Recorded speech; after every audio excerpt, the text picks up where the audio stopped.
Right, ఇక AP cabinet సమావేశంలో చర్చకు వచ్చిన కీలక అంశాలేంటి, ఏ నిర్ణయాలకు గ్రీన్ సిగ్నల్ వేశారు, ఆ పూర్తి వివరాలేంటో ఇప్పుడు చూద్దాం.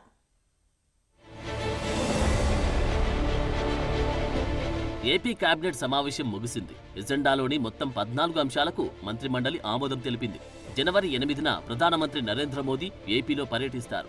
ప్రధాని టూర్ పైన కేబినెట్లో చర్చ జరిగింది. టూర్కు విస్తృతమైన ఏర్పాట్లు చేయాలని సీఎం చంద్రబాబు చెప్పారు. అటు పలు కంపెనీలకు రాష్ట్రంలో భూ కేటాయింపులు చేయాలని కేబినెట్ నిర్ణయించింది. ఇవే కాకుండా అమరావతిలో 2733 కోట్ల పనులకు ఆమోదం తెలిపింది ఏపీ కేబినెట్.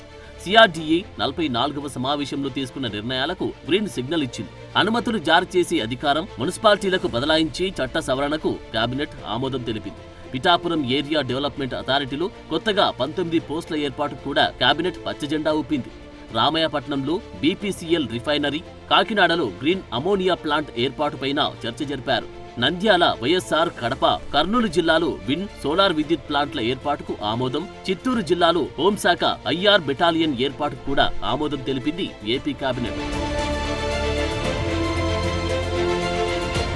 ఇవే కాదు, తిరుపతిలోని ఈఎస్ఐ ఆసుపత్రిని 50 పడకల నుంచి 100 పడకలకు అప్గ్రేడ్ చేసే ప్రతిపాదనకు కేబినెట్లో ఆమోదం తెలిపింది. గుంటూరు జిల్లా నందింపాలెం గ్రామంలో 6.5 ఎకరాల స్థలాన్ని 100 బెడ్ల ఈఎస్ఐసి ఆసుపత్రి నిర్మించడానికి ఇచ్చేందుకు కూడా ఆమోదం తెలిపింది. వీటితో పాటు ఎజెండా పూర్తయ్యాక సీఎం తన డ్రీమ్ ప్రాజెక్టుగా భావించి నదుల అనుసంధానం project, Godavari to Banakacherla interconnect of rivers పైన కేబినెట్లో చర్చించారు. అంతేకాదు, గడిచిన 6 నెలల పాలన, రానున్న ఏడాది పాలనలో తీసుకురావాల్సిన మార్పులు చేర్పులపై మంత్రులకు దిశానిర్దేశం చేశారు సీఎం చంద్రబాబు.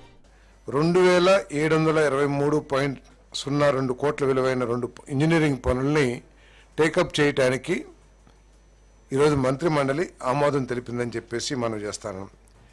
ఈ వర్క్స్ని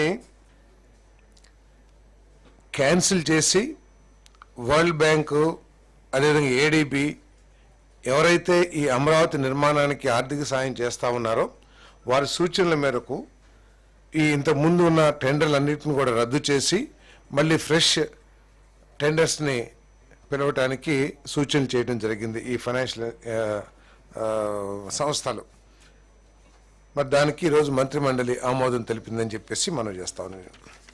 ఎస్ఐపిబి ఆమోదించిన 182,162 కోట్ల పెట్టుబడులకు ఆమోదం తెలిపింది కేబినెట్.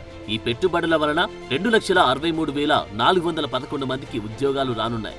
నెల్లూరు జిల్లా రామయ్యపట్నంలో 6,000 ఎకరాల్లో 96,862 కోట్ల పెట్టుబడితో బీపీసీఎల్ భారీ రిఫైనరీ ఏర్పాటుకు ఆమోదం తెలిపింది ఏపీ మంత్రిమండలి.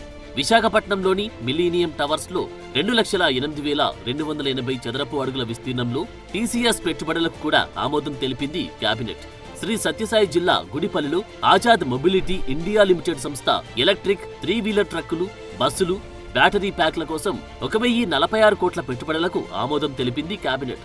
అనకాపల్లి జిల్లా రాంబిలిలోని 106 ఎకరాల్లో బాలాజీ యాక్షన్ బిల్డ్వెల్ ప్రైవేట్ లిమిటెడ్ సంస్థ 1174 కోట్ల పెట్టుబడులకు ఆమోదం తెలిపింది ఏపీ కేబినెట్.